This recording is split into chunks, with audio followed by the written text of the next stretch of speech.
GoldenEye, Sonic Adventure, Driver, Medal of Honor, Need for Speed Underground. Despite belonging to a variety of genres, these 5 games have a lot more in common than one would think. All of these were critically acclaimed and impacted the industry for years to come, kickstarting their franchise or marking the beginning of a new chapter for their namesake. But most of all 5 of these games are absolute nightmares to revisit. Perhaps I'm being unfair. With enough patience, a determined player could get past the jank and have a good time with any of these titles. God knows I've sworn inside my way through Sonic Adventure on a yearly basis, despite its frustrating controls and fishing minigames. After all, it's not the developers' fault they weren't able to predict future innovations in control, design, or quality of life, or how another studio might fully realize their original concept. While Half-Life or Halo may be exponentially easier to stomach today than GoldenEye, the fact remains that those later games would have looked a lot different if GoldenEye hadn't broken new ground in artificial intelligence, console shooter controls, and split-screen multiplayer. These things are generally accepted as truth. It's not hard to spy GoldenEye's fingerprints all over the next generation's action games, and there are quite a few reasons that Grand Theft Auto wears the crown instead of Driver. So where does Need for Speed fit into this equation? In the 1990s, Need for Speed was one of the premier racing franchises on the market, and certainly the biggest coming out of the West. At first, it wore its North American origin on its sleeve, but by the new millennium, the games took on an atmosphere that was unmistakably European. Exotic locales, luxury vehicles, and soundtracks straight out of the Big Beat boutique had forged the franchise's reputation. But in 2002, new blood would take the reins, and that new blood was Black Box Games. Founded in the late 90s, the studio cut its teeth on NASCAR and NHL games, ironically playing for both teams in the short-lived war between EA Sports and Sega Sports 2K. Black Box was soon acquired by Electronic Arts, and tasked with the PS2 port of Need for Speed Hot Pursuit 2, where they vastly exceeded expectations, creating what was essentially a superior version of the game EA Seattle had prepared for the other platforms. EA Seattle closed shortly after the release of Hot Pursuit 2, and Black Box took over as the lead developer of the Need for Speed franchise. Meanwhile, import tuner culture was experiencing explosive growth in the United States, thanks in no small part to 2001's The Fast and the Furious. A film that, despite lukewarm critical reception and a meager budget, managed to ignite enthusiasm about cars as mundane as the Honda Civic or Dodge Neon. Of course, the orange-tinted, nos-spraying fantasies of the film were a far cry from reality, but no film to date has provided as full a picture of the early 2000s street racing scene, and the folks at Black Box were obviously big fans.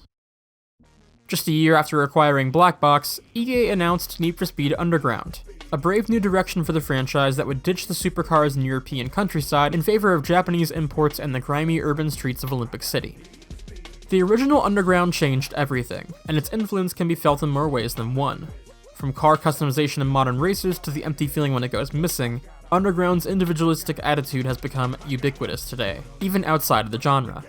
The 6th generation marked the beginning of a gradual shift away from the arcade sensibilities of the 1990s and towards a new age of player agency and cosmetic expression, and Underground embodies this shift perfectly. Bumper by bumper and sticker by sticker, players build custom race rockets with unparalleled freedom, all to a soundtrack of nu metal and Atlanta hip-hop. Longtime fans saw this as a betrayal, but for each customer that turned up their nose in disgust, 10 more would tear off the cellophane and shatter series sales records. With 15 million copies sold, the franchise's import tuner identity was here to stay.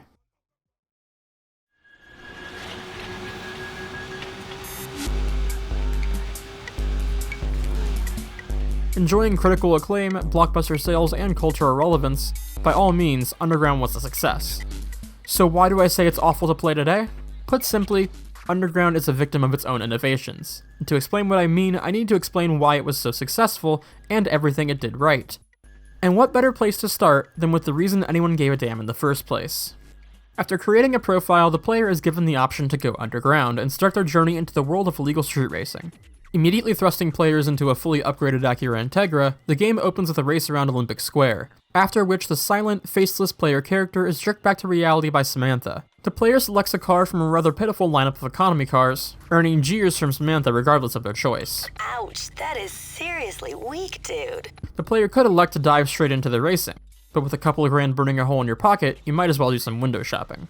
Underground's customization is, by far, the most unique and influential element of its design. Modification mechanics had been done before, such as those found in Genki's Tokyo Stream Racer series, but visual customization was often limited, offering nothing near Underground's level of depth. Swappable bumpers, hoods, wheels, neon lights, and of course, big spoilers, accompanied by a rainbow of paint colors in 3 different finishes, able to be individually applied to parts as minute as brake calipers and engine wiring. Vinyl graphics like those in the Fast and the Furious made an appearance with 2 distinct options. Those with creative aspirations could apply up to 4 layers of stickers, but for the store-bought types, unique sets of art could be applied in one go, with new options being unlocked through career progression. Complementing the artistic vinyl wraps are manufacturer decals, allowing players to add credibility to their ride's tuned looks, a feature that complemented the game's performance tuning well. Throughout the game, part packages are unlocked that allow players to improve their car's performance. This feature was nothing new in itself. Previous entries in the series had offered such upgrades, and other franchises have been doing the same for years. But Underground added a cosmetic element, the ability to select the brands from which your upgrade parts would be sourced. This is a minute thing that has precisely no impact on the game after the confirmation dialogue, but the fact that Black Box even thought to include licensed brand names in this mechanic is a nice detail that adds to the overall atmosphere. Underground's customization set the bar for other games, and competitors were quick to adopt the mechanic. Midnight Club 3 introduced licensed vehicles with extensive customization, including parts from real-world manufacturers. Direct imitators such as Namco's Street Racing Syndicate very closely imitated the game's approach to car modification, but developers far and wide, regardless of racing niche, would find themselves drawn to one certain new addition: Nitrous Oxide. Nitro, Boost, or just NOS. Whatever you call it, it was and is still a staple of racing games, yet another element of street racing exaggerated and popularized by the Fast films. As explained by production consultant Craig Lieberman, director Rob Cohen wanted something a bit more dramatic for the film's showy portrayal of drag racing. To this end, tanks of propane were loaded into the trunks of the hero cars, and makeshift flamethrowers were fashioned to shoot brightly colored flames from their enlarged exhausts. LA streets became a blur, and Brian's floorboard tumbled from the car, and just minutes into the film, the hero's Mitsubishi Eclipse exploded into bright blue flame, propelled 6 feet straight in the air by the Nitrous tank's detonation. As Lieberman puts it, "That was all Hollywood bullshit," and audiences absolutely loved it. The Fast and the Furious mystified Nitrous Oxide, adding an exaggerated air of danger to its presence. And although it was not the first implementation of nitrous in a game, Underground's inclusion was one of the most Hollywood-esque portrayals of the real-life modification, matched at the time only by Midnight Club 2. And unlike its competitor, Nitrous was more than a game mechanic in Underground. Among the last performance modifications to be unlocked, NOS was something the player had to work for. Since its inclusion in Underground, not a single entry in the Need for Speed franchise has omitted Nitrous Oxide, but in truth, few games have. Save for simulators, you'd be hard-pressed to find a racer that lacks the mechanic. With a relatively large car roster for the time, and more vehicles being unlocked as the career progresses, players can swap their car for a new one at any point, paying the difference or receiving a rebate if the new car is less valuable. You only get one garage slot, but thankfully every modification will carry over to the new vehicle. Trying out a new car is risk-free since you can just switch back if you don't like it. But this creates a couple of issues. For one, players will find themselves with an excess of cash by the end of the game, and nothing worthwhile to spend it on. Trading up to a faster car never costs more than a couple of grand, and performance parts will only be purchased once. Even after regularly changing out the appearance of my car, I ended my playthrough with around $160,000 extra dollars in my bank. Which begs the question, what's the point of playing this game on hard? Higher difficulties pay out more money, but with nothing to spend it on, this feels like wasted effort. The second issue is that if I create a car I like, I have to give it up in order to build something else. I could just keep all my cars the same, but what looks good on my Integra makes my Skyline look like it was stung by a bee. And guys, excess cash, only one garage slot, this problem solves itself. Keep the trade-in option for those light on cash, but allow outright purchase of new vehicles for those that want to build a collection. They fixed this in Underground too, but I just can't understand the logic behind this decision. As much of a departure as the theme, the core gameplay in Underground received its first major change since the addition of Police in 1998's Hot Pursuit, a feature that, despite mentions in the game's files, were missing from Underground. Circuit, point-to-point, and knockout race modes make a return, accompanied by all new drift and drag disciplines that played fundamentally different from anything the series had offered in the past. Drift events put the player on a closed course full of sharp corners, set a number of laps, and task them with earning more points than the invisible AI. More points are given for holding extreme angles or for drifting at high speeds. Earn enough points on one combo and you'll up your multiplier. Lose too much speed, or worse, hit a wall, and it'll disappear, and in the latter case, so will your points. But there was a problem. Only one of the game's starter car options is suitable for drifting, with the other 4 being front-wheel drive machines. Players could swap out cars relatively freely, but with only one garage slot, barring cars from entering certain events was off the table. So, liberties were taken, and players will find that the physics in these events are fundamentally different from straightforward races, ironically resulting in front-wheel drive vehicles like the 206 and Integra dominating their rear-wheel driven counterparts in PvP. But in single player, the AI can be realistically bested by any of the vehicles in the roster, so as long as it's appropriately upgraded. Fresh out of an era where racing games were often one note, Underground's drift mode has a refreshing breadth of versatility, complemented excellently by its drag racing mode.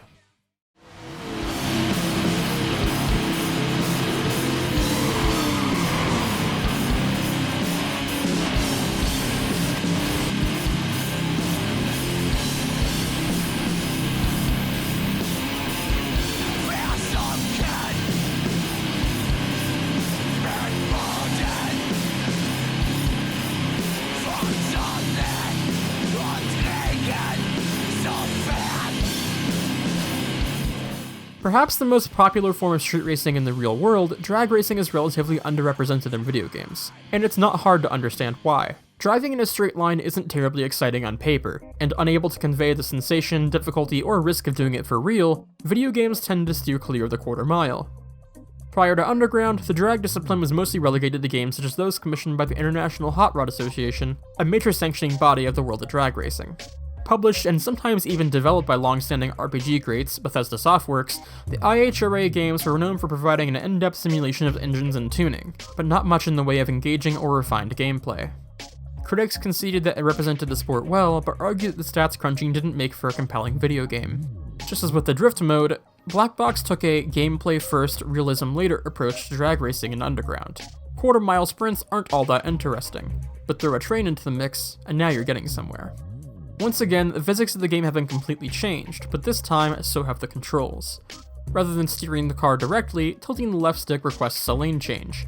Mastering this new mode of control is crucial, lest the player collide with traffic, construction, or other unforeseen obstacles, totaling their car and ending the race. Complicating the mode further, the game's manual shifting works differently in drag events, and unlike in regular circuit races, the player cannot elect to drive an automatic. With manual gears required, players must learn to time their shifts perfectly. Miss the mark, and you'll be left behind. Forget to shift at all, and your engine goes up in smoke. Simple at first, these mechanics combine to create a mode that is equal parts challenging and chaotic. And as the player's car gets faster, hitting that perfect shift point gets harder. While somewhat prone to unfair mishaps, the AI usually proved competent at drag racing, and on hard difficulty, a race is rarely won on a first attempt. The trial and error required to win each event meant that what was realistically 30 seconds of content could often be stretched out to a few minutes, but not in a way that felt monotonous or frustrating.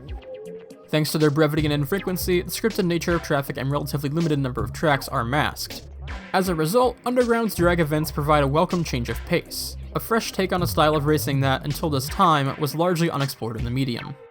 Unrealistic, even downright farcical at times, but on brand with the game's Hollywood inspiration. Drag mode would become a staple of the Black Box era.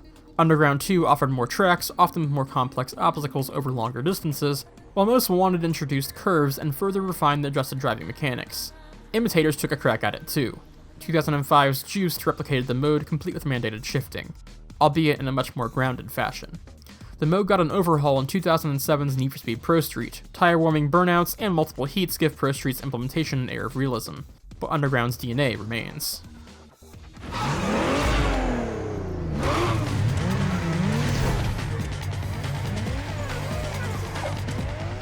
While Drift and Drag broke new ground, the majority of the player's time is spent in circuits and sprints, as was series tradition. Moving from sports coupes and supercars to economy sedans and hatchbacks meant that keeping races interesting in the early game would require an adjustment to level design. Luckily, the game's change in scenery allowed this to happen seamlessly. Gone were the days of one-off levels from around the world. Instead, all tracks would exist within the fictional Olympic City, an amalgamation of Los Angeles and New York among other inspirations. Sweeping mountain curves were replaced with four-way intersections, and wine country backroads became unpaved construction zones. The resulting city was fun to traverse at any speed, and when combined with heavy motion blur and lighting effects, even the most pedestrian of vehicles feel impressively quick. Tracks are made up of sections of larger roads, and while there's no way to free roam, a reasonably connected city does exist, sectioned off by barriers that keep curious players from straying too far from the race. Perhaps this was for the best, as for not of the illusion of grand scale, players might have realized just how small Olympic City actually is. Masked by the use of reversed courses, Underground's races tread much of the same ground over and over, meaning that players will find themselves encountering the game's few set pieces distractingly often. In modern discussion, Black Box's games are often lumped together when describing handling models, and while Underground 2 through Carbon had similar physics, the original Underground wasn't quite there yet. Certainly, the foundation had been laid, but Underground's cars lack the weight of its successors, resulting in a racing experience that is unpredictable, and not in a good way. The lack of weight is never more apparent than any time the track takes you airborne, sending your car tumbling through the air and sending you scrambling for the restart button. The trick is to avoid going airborne at all if possible, simply going the long way around to minimize risk. Sometimes the jumps are unavoidable, in which case, best practice is to keep your wheels straight and your fingers crossed. While the direct handling and repetitive nature of the tracks rewards good racing lines, it pales in comparison to later games in the franchise, and even some imitators. Cars in later Need for Speed titles always feel like they're on the edge of control, making those in Underground feel disconnected. I've always found it hard to put into words what it is about the handling in Black Box's games that works so well, but Underground falls just short of the bar set by its sequels. While certainly an improvement over previous entries, the randomness of traffic and the potential for strange freakouts often lead to frustration, which is exponentially worsened by the AI. To put it bluntly, the AI in Underground are awful. They constantly crash out, get stuck on walls, and execute pit maneuvers on the player. But despite all of this self-sabotaging behavior, they still manage to win quite often. Black Box games are infamous for their inclusion of rubberbanding, and it is at its absolute worst in Underground 1. In theory, rubberbanding will only activate when the AI are losing. Players of average skill shouldn't notice it. Ideally, not even highly skilled players will notice it, because the cheat should be deactivated whenever the AI gets close to the player. Incidents where the opponent splash past you doing 300 in a Honda Civic should not happen. And yet, they do. Worse still, AI in Underground will actually continue to rubberband after taking the lead. In my experience, the algorithm attempts to maintain a 2 or 3 second lead at all times. If the AI passes you late in a race, forget it. Just restart. Any mistake at all completely dooms your run, but if the AI crashes out and comes to a complete stop, your 200 mph 10-second lead will evaporate in seconds, and you'll find them right back on your ass like they never left. Now, to be fair, the AI will typically only take the lead in this fashion if the player has made a mistake, but with intentionally long races, random traffic, violent opponents, and unpredictable physics, mistakes are inevitable. Earlier in the game, these issues are less prevalent because the cars are slower, avoiding traffic is easier, and handling is more manageable. But as things speed up, the game becomes miserable. The last third of Underground is just a flat-out bad experience, and nothing can demonstrate this better than Event 95.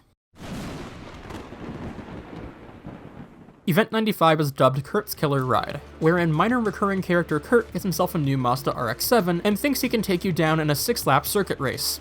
I mean, he's right, but not for the reason he thinks. This race is the bane of my existence. Every time I'd get close to winning, some minor mistake would allow the AI to overtake me.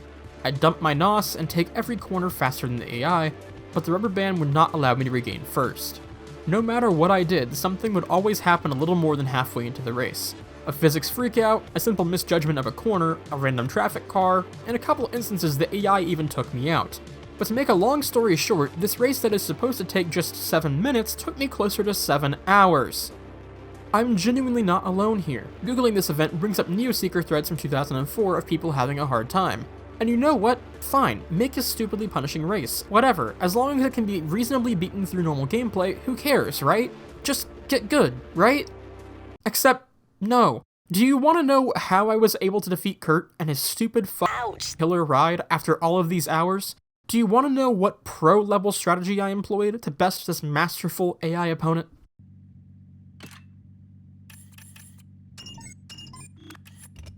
I simply returned the vehicle to stock.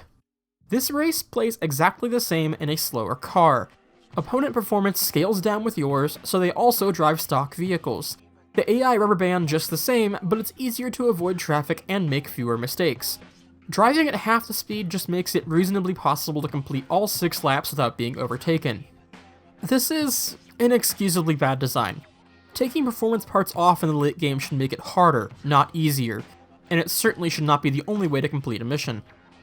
It seems like this is a problem that specifically occurs in these longer races, as I had a smaller scale problem with another 6-lap event, but everything else after Event 95 passed relatively easily even after putting my Tier 3 upgrades back on. Maybe I'm blinded by frustration, but something has gone wrong when a relatively minor event takes hours, while the final boss puts up no fight and can be bested on the first try in less than 2 minutes. And make damn sure you're happy with how your career car looks before you do it, because after the last race, you can never modify it again. It's stuck like that. In fact, you can't do anything in the underground menu besides look at stats. Between the pointless cash rewards, single garage slot, and inability to go back and play events again on higher difficulty, Underground completely lacks an endgame. No thought was put into the obvious potential for extra hours to be squeezed out of the career mode. Blackbox's solution is simply to replay the game. After you're locked out of Underground mode, you can still use your career car in quick race, split screen, and even online multiplayer, a feature available only on PC and PS2. EA unfortunately closed the servers in 2006, and without LAN support, this mode is seemingly gone forever. You didn't think I'd give up that easily, did you? Of course, we got it working. Back in 2003, a fan tool was made to add the missing LAN support back into Underground. This was accomplished by tricking the game into thinking the host's IP was EA.com. Today, this tool is used to connect the game to replacement dedicated servers, some of which belong to PlayStation 2 online communities and allow crossplay between console and PC. The game's online features are somewhat bare bones compared to its sequel, but surprisingly, Underground's lobbies are more functional than modern games in the franchise. Servers offer multiple rooms of 50 users each, where players can view each other's cars, participate in text chat, and originally challenge each other to head-to-head races, although this feature doesn't work on modern replacement servers. Then, 4 players at a time can create a race lobby and run a race. Originally, there was a ranking system that allowed for racers to gain or lose points based on race performance, and display their ranking in an overall leaderboard. But once again, this feature is missing from the new servers. Oh my god, that's so bad. Yeah, I know.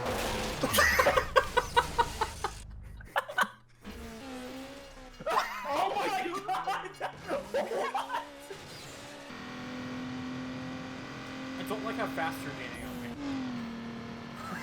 I don't like that, I'm not gonna lie. Wait, Too Fast and Furious, don't take Too Fast and Furious, no! What did that look like? Multiplayer was a good time, and less painful to get working than other entries in the series. Its feature set was not unprecedented, but its social focus and competitive leaderboards embodied the spirit of the street racing scene. Its simplicity sorely missed in an era where multiplayer racing is a headache. Underground received an arcade port, which was also available as an upgrade kit for existing Hot Pursuit 2 cabinets. It also received a handheld adaptation for the Game Boy Advance, developed by newcomers Pocketeers, who developed an impressive 3D engine for use in Need for Speed games on the handheld. Underground was the first of these games, and they would handle all the GBA games through Carbon in 2006, and even provided the DS version of Underground 2, though later DS games were outsourced. And that's Underground. Evaluated on its own merit, it's a solid racer. The game's innovative new ideas changed the genre, and its fast and furious attitude set a trend that would last for years. But in spite of all of this, I cannot recommend revisiting Underground. Some things are just better left in memories. Our own nostalgic feelings, and those of the internet hive mind, tend to put these old games on a pedestal so high that they can't possibly live up to the legend when played. I said at the beginning of this video that Underground is awful to play today, and despite everything I've acknowledged that it does well, I stand by my original statement. Underground suffers from its own success. It was so influential and popular that every single aspect was improved upon in years to come, either by sequels or imitators. There is not a single thing about Underground that isn't done better in a game that came along after its release. Underground 2 takes the attitude and theme and adds more cars, more parts, scales back problematic AI, and most of all adds an open world that is several times bigger than Olympic City. Fans of the arcadey Hollywood approach would be better off if Most Wanted or Midnight Club, while those wanting a grounded experience can play Juiced or Pro Street. At best, Underground is good for an afternoon of casual fun, and the occasional multiplayer romp with friends. But even in that department, Underground 2 offers more content, more cars, better pacing, and a better handling model. All around, I struggle to recommend playing Underground today. Not having played it myself in well over a decade, I was really looking forward to revisiting it for this video, hoping to enjoy a stylistic change of pace after V-Rally and PGR2. And while I didn't hate most of the experience, I always felt like I'd be better off playing the sequel, and at its lowest points, Underground had me wanting to quit altogether. A lesson, then, in never meeting your heroes. But to Underground's credit, much of its poor aging can be blamed on its sequels, with their knack for expanding on the original's basis. And while considering the lineage of influential games like Underground, I realized what it is that makes the Need for Speed franchise so unique, even after its cutting edge has dulled. GoldenEye, Sonic Adventure, Driver, Medal of Honor. As the influence of these landmark games took hold of the industry, each franchise found itself struggling to keep up. Forced into a cycle of reinvention, most found themselves biting the very games they inspired in the first place. Medal of Honor's 2010 reboot grasped at the sloppy seconds of Modern Warfare, much like GoldenEye's half-hearted return the same year. Resigned to playing second fiddle to Grand Theft Auto, Driver became little more than an imitator. After Sega failed to match Nintendo's 3D platforming success, nothing Sonic Team threw at the wall stuck, and the franchise slowly became little more than a parody of itself. An unfunny joke Sega still tells at every party. Yet, none of this happened to Need for Speed. Each and every entry has embraced a new identity, and for better or for worse, fully committed to new ideas. Open worlds, police chases, crew-based racing, amateur competition, and storytelling in a genre that usually avoids it entirely, perhaps for good reason. Each and every one of these entries was a risk, and while the franchise has had its ups and downs, through the years, it's never lost its originality. Underground was an important game. Film turned interactive, automotive fantasy visualized. A new game for a new generation, and above all else, a foundation for things to come.